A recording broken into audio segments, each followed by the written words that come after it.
ভারতীয় সেনাবাহিনীর বিমান প্রতিরক্ষা ক্ষমতা বাড়াচ্ছে ডিআরডিও সূত্র মারফত খবর। ভারতের প্রতিরক্ষা গবেষণা ও উন্নয়ন সংস্থা একেবারে দেশীয়ভাবে সচালিত বিমান প্রতিরক্ষা বন্দুক ক্ষেপণাস্ত্র তৈরির প্রস্তাব পেশ করেছে।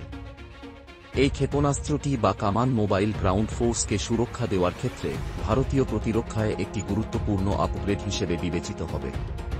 বেশ কিছু রিপোর্ট বলছে, এডিজিএমএসপি ক্ষেপণাস্ত্রটি একবার তৈরি হয়ে গেলে এটি ড্রোন থেকে শুরু করে শত্রুপক্ষের হেলিকপ্টার ও যুদ্ধ বিমানগুলিতে সজোরে আঘাত হেনে সেগুলিকে মাটিতে নামিয়ে আন। প্রথমত, বন্দুক ভিত্তিক প্রতিরক্ষা ক্ষেপণাস্ত্রটি নিকটবর্তী যুদ্ধবিমান ও ড্রোন মিসাইলগুলিকে লক্ষ্যবস্তু বানিয়ে মাটিতে নামিয়ে আন।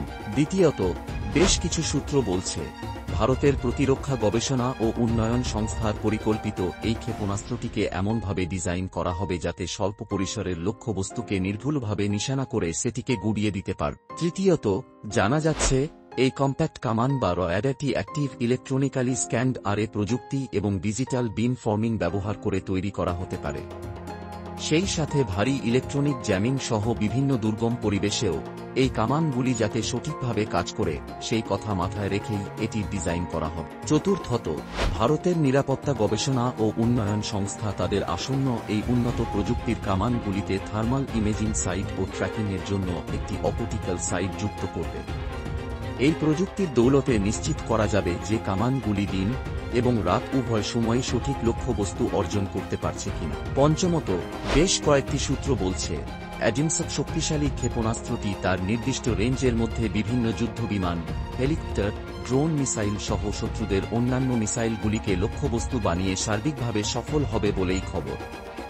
বেশ কয়েকটি রিপোর্ট অনুযায়ী টুইন 30mm বন্দুক সিস্টেমটিকে শর্ট রেঞ্জ এয়ার ডিফেন্স সিস্টেমের সাথে একত্রিত করে একটি শক্তিশালী পোর্টেবল মিসাইল সিস্টেম তৈরি করবে। জানা যাচ্ছে এই নয়া প্রতিরক্ষা সিস্টেমটি 25 টন জোরাওয়ার লাইট ট্যাঙ্ক চ্যাসিসে মাউন্ট করা হতে পারে। সূত্র বলছে, এই প্রক্রিয়াটি মূলত ডিআরডিও এবং লারসেন এন্ড টার্বো দ্বারা যৌথ উদ্যোগে সম্পন্ন হবে। গত বছর এই ট্যাঙ্কটিকে লাদাখে পরীক্ষা করা হয়েছিল। ভারতের প্রতিরক্ষা গবেষণা ও উন্নয়ন সংস্থার একটি সূত্র দাবি করছে, সেবার লাদাখে এর প্রক্রিয়া সফল হয়েছিল, যা থেকে বিশেষজ্ঞরা অনুমান করছেন বিভিন্ন দূরপাল্লার শক্তিশালী মিসাইল, যুদ্ধবিমানগুলিকে খুব সহজেই নিজস্ব রেঞ্জ থেকে আঘাত হেনে মাটিতে নামিয়ে আনতে পারবে এই ক্ষেপণাস্ত্রটি এবং পরবর্তীতে চীন ও পাকিস্তানের বিরুদ্ধে রুখে দাঁড়াতে সাহায্য করবে। এই রকম ভিডিও দেখতে ও আপডেট পেতে অতি অবশ্যই রাষ্ট্রীয় বার্তা চ্যানেলটিকে সাবস্ক্রাইব করুন। জয় হিন্দ, জয় ভারত।